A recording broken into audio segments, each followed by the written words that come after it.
Dan ini tali pertama yang menghubungkan kita dengan Allah, itu iman. Jadi kalau imannya sudah ada, koneksi bisa dibangun.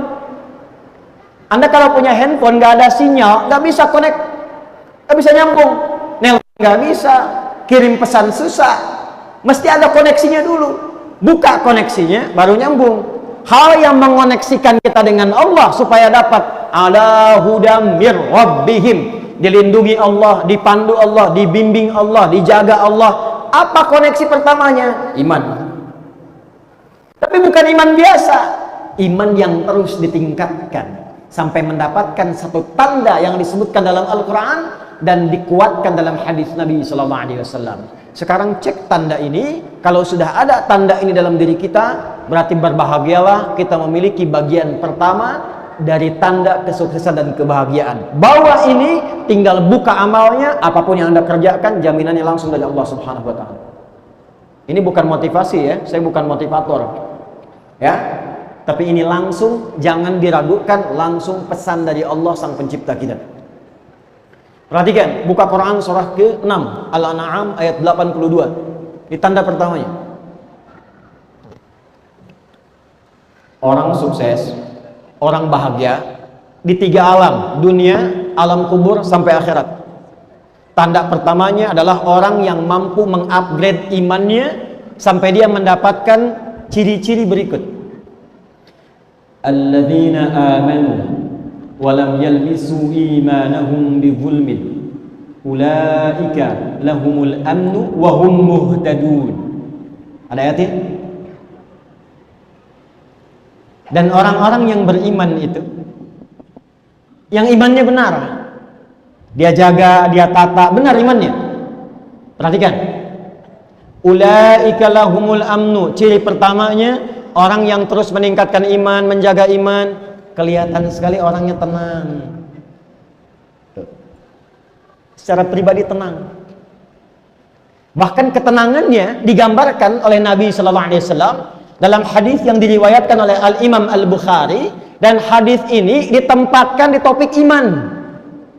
Imam Al-Bukhari menulis kitab namanya Al-Jami' As-Sahih Al-Musnad Al-Mukhtasar min umuri Rasulullah sallallahu alaihi wasallam wa sunanihi wa ayyamihi. Disingkat Sahih Al-Bukhari. Ada 97 topik di dalamnya. Pertama, kitab Bad'ul Wahyi, kedua Kitabul Iman, ketiga Kitabul Ilmi sampai ujungnya tentang kiamat dan syafaat. Nah, di tempat 2, topik yang kedua Kitabul Iman, nomor hadis yang ke-16. Dan dikuatkan oleh Sunan At-Tirmidzi. Al-Imam At-Tirmidzi menguatkan di kitab sunannya nomor hadis 2624, 2624. Perhatikan kalimatnya. Kata Al-Quran, ulaika lahumul amnu. Orang yang imannya benar, terus di-upgrade, terus naik, gak bercampur ya dengan hal-hal yang mengotori iman sampai dipastikan dia mendapatkan kenikmatan iman. Maka yang pertama kata Allah, ulaika lahumul amnu. Dia mendapatkan ketenangan dengan imannya, tenang, nyaman. Apa ciri terlihat dari ketenangan imannya itu? Thalathatun man kunna fihi wajada halawatal iman. Ada 3 hal pokok yang kalau dia mendapatkan 3 ciri itu, dia mendapatkan nikmatnya iman. Insyaallah. 1, ayyakuna Allah wa rasuluhu ahabbu ilaihi min siwahuma. Dia menjadikan Allah dan Rasul sebagai prioritasnya Allah dan Rasulnya. Contoh gini, dia mau makan nih, apa makanan yang dibenarkan oleh Allah, yang halal misalnya, ya ayyuhan nasu kulu mimma fil ardi halalan thayyiban, maka halal itu membimbing imannya. Karena itu ketika dia mencari yang thayyib, itu imannya disebutkan dulu. Quran surah kedua ayat 172. Ya ayyuhalladzina amanu kulu min thayyibati ma razaqnakum. Begitu dipanggil imannya, dia nggak mikir halal lagi, karena imannya langsung membimbing dia pada yang halal. Di orang yang imannya itu sudah melekat pada dirinya, yang prioritas itu Allah dan Rasul dia. Mau makan, dia nggak pikir yang haram, langsung yang halal. Mana yang halal? Lalu begitu akan makan, dia ingat, dia cari bagaimana Nabi mengajarkan cara makan. Idza quddimat ta'amu khudh biyadika biyaminika ma yalik. Kalau makanan itu dihidangkan, ambil dengan tangan kananmu yang paling dekat denganmu. Samillah, sebut nama Allah, bismillahirrahmanirrahim, makan. Dia praktekkan. Dia mau jalan, dia lihat bagaimana Allah menyukai jalannya orang-orang yang dengan iman dia berjalan. Wa ibadur rahmanil ladzina yamshuna 'alal ardi hauna. Hamba Allah yang penyayang itu kalau jalan, jalannya bagus. Wa idza khatabahumul jahiluna qalu salama. Dia enggak ganggu orang. Dia naik motor, nggak usil sama orang. Dia naik mobil, nggak merasa hebat. Dia jalan kaki, nggak merasa tinggi. Dia hormati orang lain. Dia jaga lingkungan. Kalau ada yang mengejek, memprovokasi, dia mendoakan. Allah imannya. Iman menjadikan dia tenang. Tenang. Dan menariknya, orang-orang sekitarannya pun merasa tenang dengan hadirnya dia. Itu, pernah nggak merasakan? Pulang ke rumah, anak-anak nyaman dengan Anda. Istri nyaman dengan Anda. Di kantor orang nyaman dengan Anda. Di kampus teman-teman sekuliahan nyaman dengan Anda. Terus upgrade diri sampai merasakan ketenangan itu dan menjadikan tuntunan Allah dan Rasul sebagai prioritas. Kedua apa? Ini yang paling menarik. Ternyata iman yang bagus ini nggak berdiri tunggal, sifatnya nggak personal, tapi bisa diwariskan pada orang sekitarannya. Yang kedua yang mendapatkan kenikmatan iman, kata Nabi Shallallahu Alaihi Wasallam, ketika dia mampu saling mencintai karena Allah. Masya Allah. Maaf ya, melihat orang lain itu bi'ainir rahmah. Ada orang lewat nggak nyapa, alhamdulillah, mungkin sedang buru-buru iman. Ada orang mencela, oh masya Allah, mungkin belum tahu iman. Hilang sendal, cari dulu. Nggak ketemu, alhamdulillah, amanah sendal sudah saya tuntaskan dan berhenti di Masjid At-Taqwa. Mudah-mudahan jadi saksi jannah di akhirat nanti. Amin itu maksudnya hilang sendalnya. Masya Allah, iman. Jadi orang yang dapat kenikmatan iman itu antara anugerah dengan musibah, dua-duanya sama. Saat ada suka dia bersyukur, saat ada duka dia bersabar. Jadi dua-duanya sama aja, diposisikan sebagai ujian. Makanya kata Nabi, ajaban li amril mu'min. Orang kalau sudah benar imannya, perkaranya mengagumkan. Semua nggak ada bedanya. Semua dilihat sebagai ujian yang melahirkan pahala. Dapat kedudukan, inna lillahi wa inna ilaihi raji'un. Ujian dari Allah. Bukan untuk pamer. Dijaga, bikin kebijakan yang baik. Jalan-jalan lihat masyarakat, tanya jawab, didengar aspirasi, dibikin kebijakan yang menyejahterakan. Kalau muslim, ajak muslimnya untuk ibadah ke masjid, tunjukkan keteladanan. Kepada non-muslim toleran, didengar aspirasinya, didengarkan, diberikan kebaikan-kebaikan. Iman. Ikut kontestasi nggak terpilih, alhamdulillah. Alhamdulillah, dia sabar dengan itu. Tetap dia berbakti dengan ilmu yang dititipkan oleh Allah kepadanya. Jadi antara suka dengan duka posisinya sama. Saat suka ada syukur, saat duka ada sabar. Semua ujian. Itu ajaban. Yang ketiga, dia konsisten pada kebaikan dan imannya menjaga dia pada keburukan sampai di level nggak suka ketika merasakan atau melihat sesuatu yang tidak baik. Misal, ada tayangan TV misalnya, tayangan nggak bagus. Nggak sengaja terlihat, bukan cuma dipalingkan. Apa tayangan seperti ini nggak layak ditonton, ganti aja. Kalau semua channel begini, ganti channelnya sekalian. Iman. Jadi orang beriman itu semua yang keluar manfaat. Makanya ujung ayatnya Allah sampaikan, perhatikan kalimatnya, wahum muhtadun ulaika ala hudam mir rabbihim. Ala hudan itu kalau melekat kepada orangnya disebut muhtad. Jamaknya muhtadun, orang yang ditunjuki oleh Allah.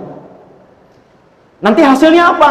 Semua bagian tubuhnya. Ini bagian pertama. Semua bagian tubuhnya dari ujung kepala sampai ujung kaki, ya, itu semuanya dibimbing oleh imannya supaya mengerjakan semua yang bermanfaat. Jadi kalau kita riset dari ujung kepala nih, contoh gini, mata nih ya, mata itu fungsinya melihat. Tapi kalau sudah sampai ke level ini, mengupgrade iman, sehingga merasakan iman itu hadir dalam jiwa, bukan cuma getaran, tapi hadir dalam jiwa. Jadi ada level pemula, itu level getaran, dikonfirmasi oleh suara azan. Dalilnya Quran surah 8 ayat yang kedua, innamal mu'minuna alladzina idza dzukirallahu wajilat qulubuhum. Orang yang punya iman itu cirinya diantaranya bisa diuji, kalau diperdengarkan nama Allah ada getaran konfirmasi di jiwanya.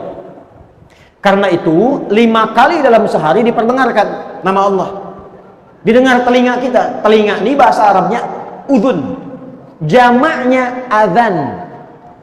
Azan itu jamak dari kata udhun, artinya telinga.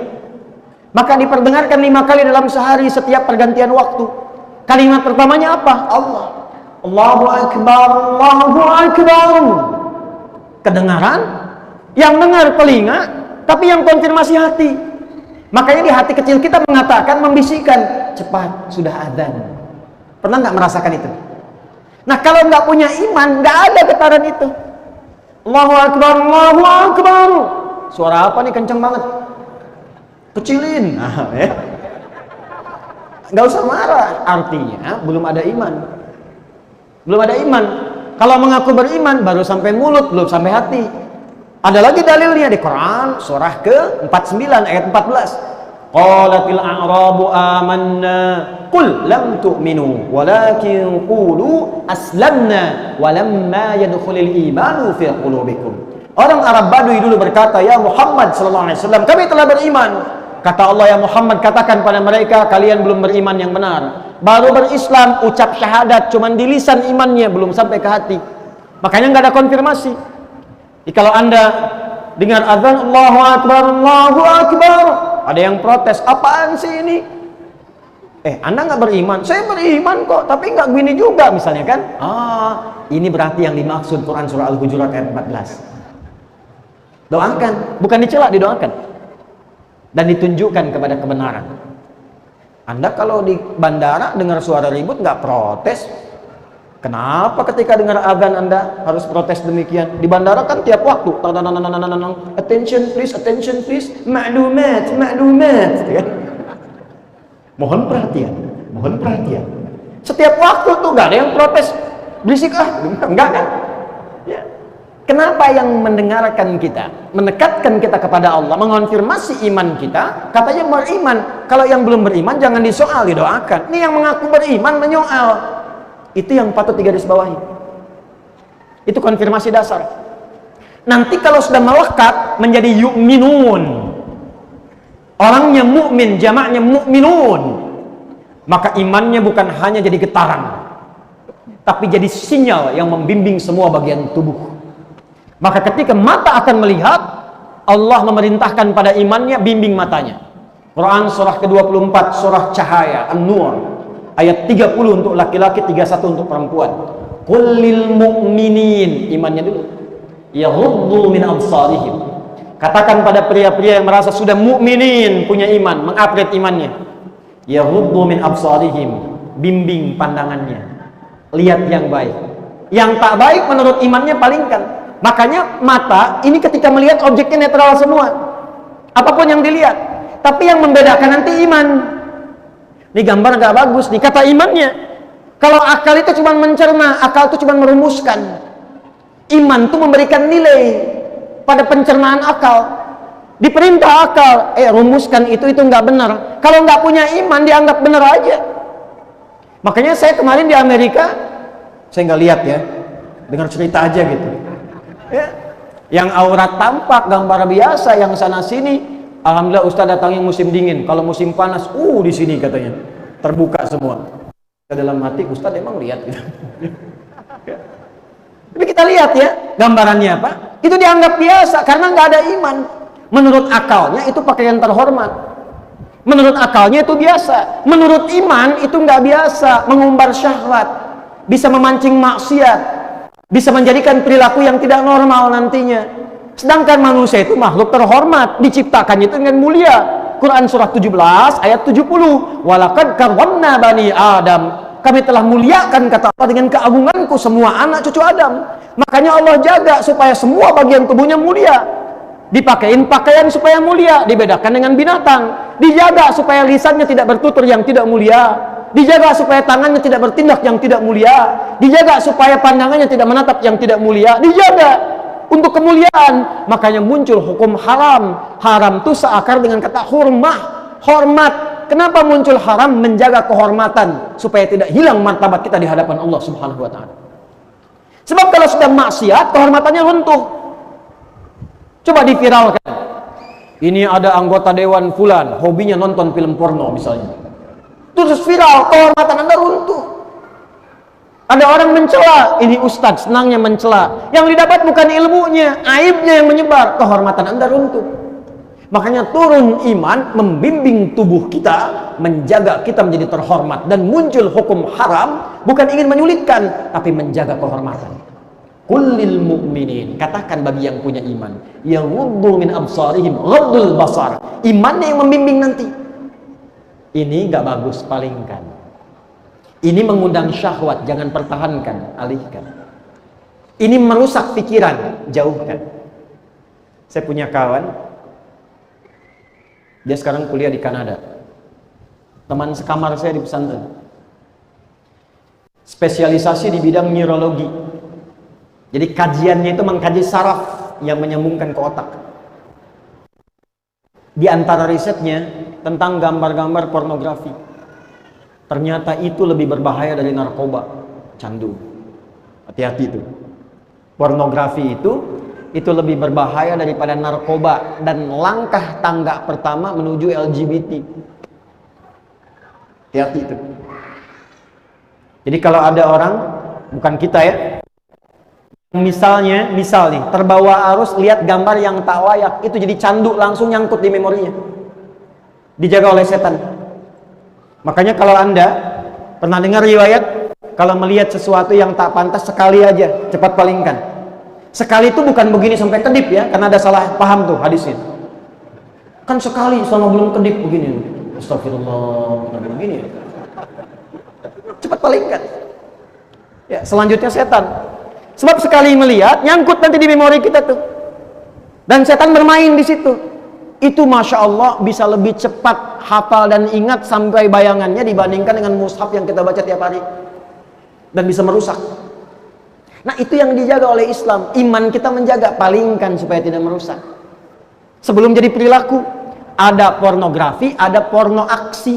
Beda. Pornografi dalam konteks apa? Interaksinya pandangan, pendengaran, kata-kata. Kalau sudah porno aksi dilakukan, nah itu pengantar pada keburukan. Iman datang membimbing supaya kita tetap dalam kemuliaan. Imannya dulu. Perempuan sama ayat 31-nya. Wa kullil mu'minati yaghdudna min absarihin. Dari mata turun ke mulut dulu, baru ke hati. Dari mata turun ke lisan. Lisan iman dulu, baru lisannya. Quran surah 49 ayat 11 sampai 12. Ya ayyuhalladzina amanu la yasra qaumin qaum la yaghtab ba'dukum ba'dha. Hei orang-orang yang telah punya iman, imannya dulu. Pasti kata Allah, iman itu akan menjaga lisanmu dari sifat saling mencela. Aku berikan lisan bukan untuk mencela merendahkan orang lain. Aku jadikan lisan untuk berkata yang mulia, yang baik-baik. Tak mampu diam, maka muncul hadis Nabi. Man kana yu'min, pakai yu'min, iman yang di-upgrade. Man kana yu'minu billahi wal yaumil akhir falyaqul khaira aw liyasmut. Siapa yang mau mengupgrade iman, merasa beriman pada Allah dan merasa akan dihisab di hari kiamat kelak, falyaqul khaira, katakan yang baik-baik, aw liyasmut, kalau nggak mampu diam. Iman. Sekarang saya tanya tuh, maaf ya, maaf, dari tubuh kita aja nih, udah nyampe belum ke derajat ini? Makanya Nabi itu nggak ngasih dunia dulu. Apa anda kira Abdurrahman bin Auf langsung kaya ketika masuk Islam? Tidak. Utsman langsung kaya? Tidak. Ali langsung pintar? Tidak. Abu Hurairah langsung hebat? Tidak. Bilal langsung kuat? Tidak. Yang ditata itu hatinya dulu. Karakternya dulu, karakter moralnya dulu, pribadinya dulu. Lewat iman ini, pendidikan iman. Makanya mereka menjadi tangguh. Dan iman itu dipertahankannya luar biasa. Bilal diseret, diikat dalam batu besar, di tempat yang terbentang luas. Ya, di lapangan, diikat di atas batu, yang batunya dipanasin dulu, musim panas loh. Nggak seperti panas di sini, masih ada uapnya. Uap kering. Kalau pernah ke Mekah musim panas, terasa tuh panasnya. Lihat gunung-gunung di Sahara itu. Dipanasin batunya, ditarik, diikat di atas batu, dicambuk. Irtad, murtad kamu, keluar dari iman. Irtad. Apa jawabannya? Enteng aja. Ahad, irtad, ahad, irtad, ahad. Gimana tuh bisa pertahankan itu? Makanya sahabat sebelum sukses, sebelum bahagia, menyukseskan dirinya dulu dengan imannya.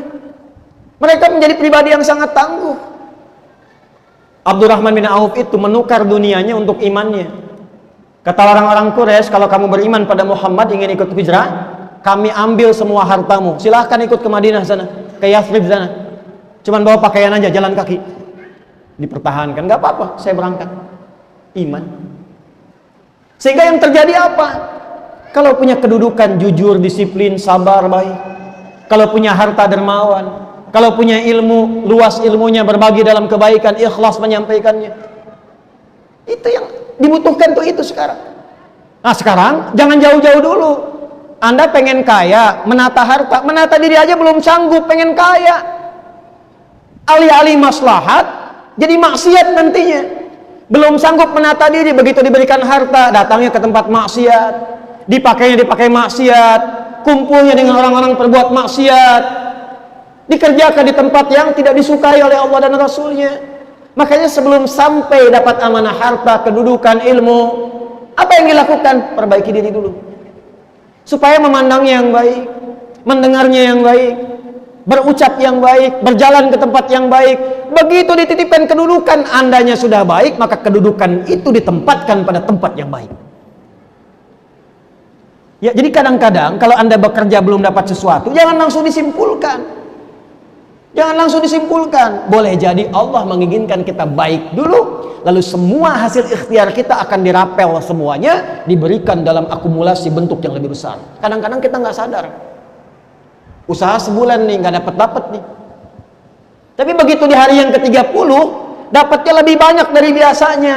Itu bukan dapat lebih banyak, itu akumulasi keringat Anda selama 29 hari. Tiba-tiba Anda nggak nyari, teman datang nawarin proyek. Itu ikhtiar Anda selama 29 hari. Tapi selama 29 hari itu Anda dididik oleh Allah bersabar, dididik tawakal, dididik yakin, dididik dekat dengan Allah, dididik husnudzon. Itu yang mahal sekali teman-teman. Makanya di Eropa, di Amerika, di Jepang, Asia-Asia yang maju, itu mereka sampai bikin divisi khusus meningkatkan karakter ini. Kajian. Dikaji, bikin pelatihan. Dikirim untuk berlatih ini aja. Kita dapat ayatnya langsung dari Allah. Kurikulumnya dikirimkan lewat Rasulullah. Kurang apa lagi? Makanya aneh kalau ada orang beriman gak baik, itu aneh. Gak mungkin itu. Makanya Masya Allah, punya suami beriman, baik. Istri beriman, baik. Teman beriman, baik. Ini bagian pertamanya. Jadi kalau ingin mengecek apakah sudah sampai pada derajat yu'minun, jangan tunjuk orang lain, tunjuk diri pribadi dulu. Sudah belum merubah diri kita menjadi lebih baik? Ujung kepala sampai ujung kaki.